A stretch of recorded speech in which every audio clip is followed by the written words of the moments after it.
This podcast is brought to you by the Prospect Research Institute, an online learning community. Do you ever worry if you're doing research and prospect management correctly? At the Institute, we turn researchers into fundraising intelligence assets, leading your development officers to the biggest and best donor prospects, and bringing your organization major gift success.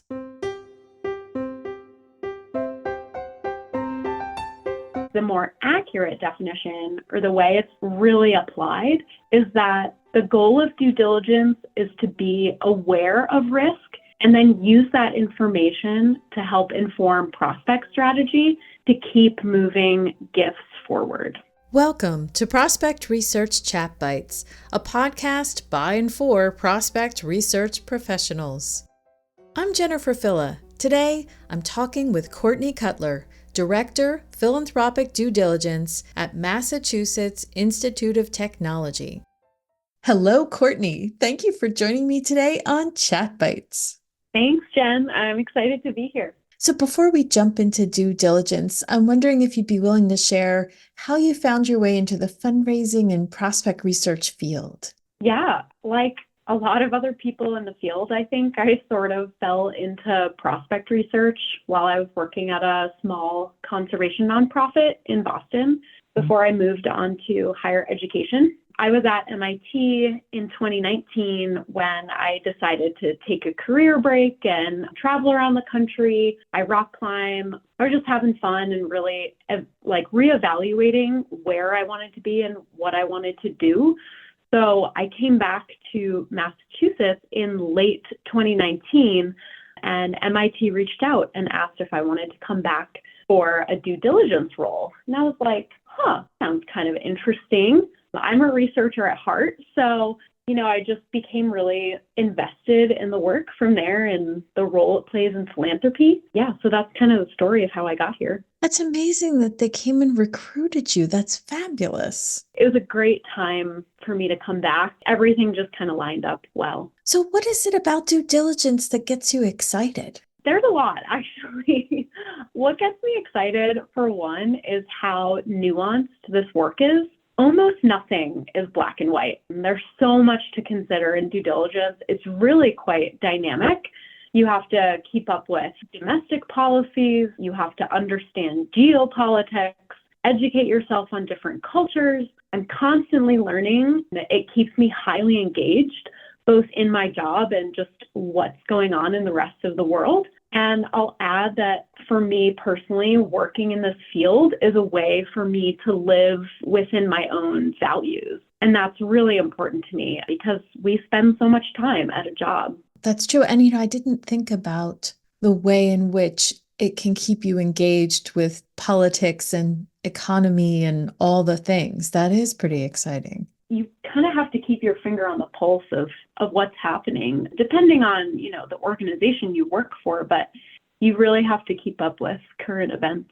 Let's make sure we've got everybody on the same page here too. Can we just back up for a second? And would you be able to define what is philanthropic due diligence? Yes, I love this question. I think there's a couple of misconceptions here. For one, that philanthropic due diligence is primarily about catching criminals, and also that due diligence is in the business of saying no, like rejecting or returning gifts. So I'll get to that in a second, but I'll say there's a commonly accepted outward-facing definition, and that's that due diligence identifies and analyzes legal and reputational risks associated with philanthropic engagement. But I want to take that one step further. The more accurate definition, or the way it's really applied, is that the goal of due diligence is to be aware of risk and then use that information to help inform prospect strategy to keep moving gifts forward. So just getting back to what I said about criminals, due diligence is so much more nuanced than that. Really, everything falls into a gray area and it's totally subjective. It can depend on the current political climate, which we're seeing play out right now, foreign relations. It's highly dependent on organizational values. And honestly, most people are not hardened criminals. It's more squishy than that, you know? I love it that you frame it in terms of moving towards the gift because even I have that connotation about due diligence. Like we're looking for the trouble and we're looking for what might prompt an organization to steer clear. Right. And there are certainly cases an organization will want to steer clear from. And it's great to know about those early on. But really, it's just how can we keep moving this forward? How can we achieve organizational goals? So, with that in mind, I just wanted to shout out to all the researchers I've talked to who are out there trying to do due diligence and protect their organizations from risk, but they're not getting any guidance or leadership from their organizations. And that can lead to all kinds of unfortunate situations because it's so subjective. I'm wondering if you have any advice for these pioneers on how they might do something like document their decision trees so that they can help their leadership move forward. Sure. This is a super important piece of building a due diligence program and policy. I can't stress enough how important it is for your organization's leadership to determine what is important to them and what is a red flag. You really need their input to make due diligence effective, successful, and sustainable. So I think you really need to take a hard look at your organizational values and goals. Have your leadership talk about what risk they're comfortable with and where their hard lines are. What is high risk to a climate organization might be low risk to a hospital or a university and vice versa. So you really need buy-in from your leadership, or else I think it's going to be an uphill battle at every turn. And surely it is. Could you share an overview of what it looks like when due diligence works well at an organization, like how it operates in practice? Yes, I say this a lot. I think that due diligence should be a smooth operation that runs quietly in the background. So what I mean by that is that you're leveraging the data in your CRM. You are establishing clear processes that are built into standard points of the cultivation cycle. You have clear boundaries. You'll get asked to do this work for any and every situation you can think of. And it's super important to know where to draw the line and draw it consistently. But it's important to eliminate as much burden as possible on your frontline staff and your other stakeholders, because you'll then eliminate bottlenecks and you can keep things moving. You can keep those gift conversations moving forward. That sounds great that it would move along, and especially along with the path that typical kind of prospect management takes with gifts. But when there isn't clear leadership or when you're just coming in and building it, I'm going to give you an example of where there might be some issue or question. So, for example, the Bill Gates Foundation, right? Everyone knows about the Bill Gates Foundation. They give away so much money, but there's plenty of red flags you could raise about Bill Gates. How do you navigate, or how did you navigate those kinds of issues when you started up doing due diligence? Good question. Bill Gates Foundation is a great example of the nuance of due diligence. Sure, it's true that they have their own issues, but again, every organization needs to determine what risk means to them and how engagement aligns with their values. But I'll also say that there is just a cost of doing business. In some sense, there's no way to eliminate all risk, right? Especially given how the corporate world operates, both here in the US and globally. So you're just going to have to accept a little bit of risk.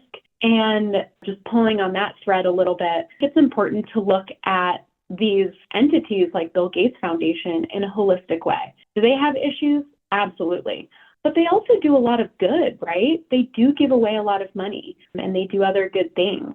And accepting a gift from them means that your organization can use that money for good. So remember to look at the whole picture and keep your organizational goals like top priority.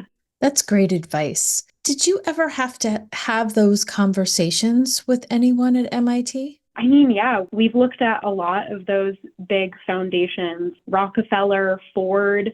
both of those foundations used to support eugenics research a long time ago. So what do we do with that now, right? Do you say no? Have they made reparations? Those are all things that we take into consideration at MIT and really try and look at the whole picture. And what are they supporting at MIT? Is that money going to be used for something really good and really critical to our mission? So if I'm a researcher and leadership is not engaging on this, they haven't given me any direction on due diligence, and the due diligence I'm doing just arises when I'm doing the research on a profile, for example. Do you have any advice for how should they handle it? Should they start building parameters? When should they have those kind of conversations with leadership? I think, for one, it's best to get ahead of any big scandal or big issue. As we know from 2019 and 2020, a lot of due diligence policies at some of the larger universities were developed after a big scandal. Not ideal. You don't want to build your policy around that issue that happened. You might miss other important things in the process, but yeah, you really want to get ahead of things and have those processes in place before something happens.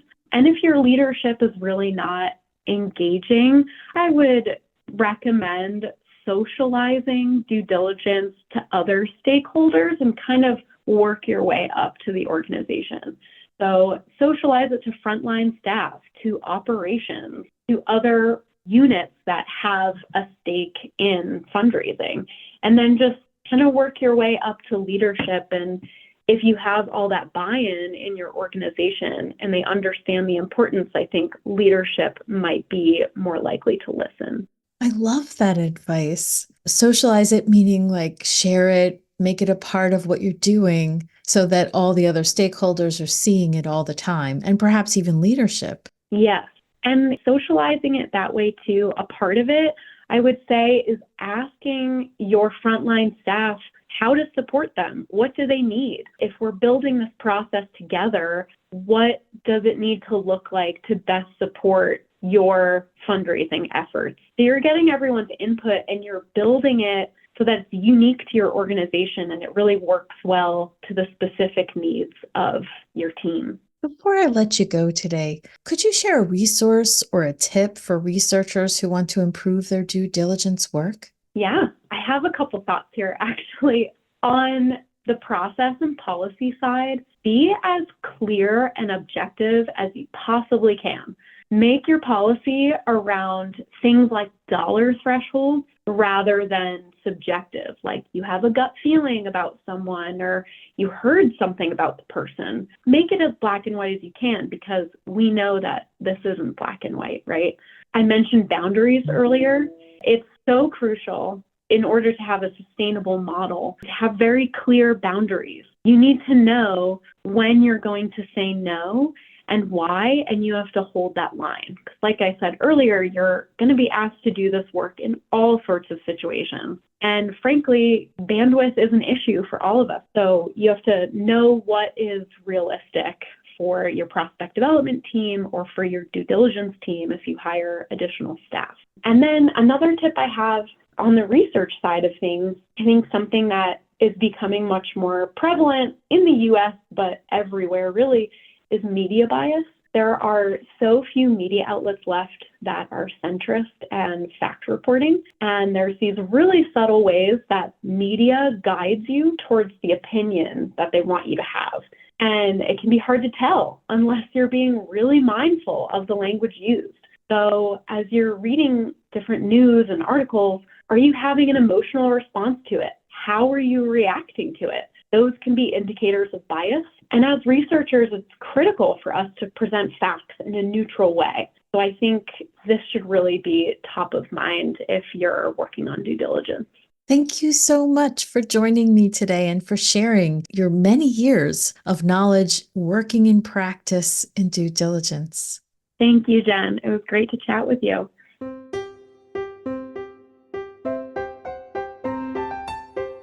That was Courtney Cutler, Director, Philanthropic Due Diligence at Massachusetts Institute of Technology. Are you envious that she is probably the star of every cocktail party? I am. Sure, I keep up with all kinds of resources on wealth, the economy, and philanthropy, but her due diligence work adds a whole other, very interesting layer to that. She stays tuned to the news for scandals, corruption, cultural shifts, and other potential risk factors specific for her institution. I hope you had lots of takeaways from Courtney today, and I encourage you to connect with her on LinkedIn so you can check her out when she speaks or writes on topic.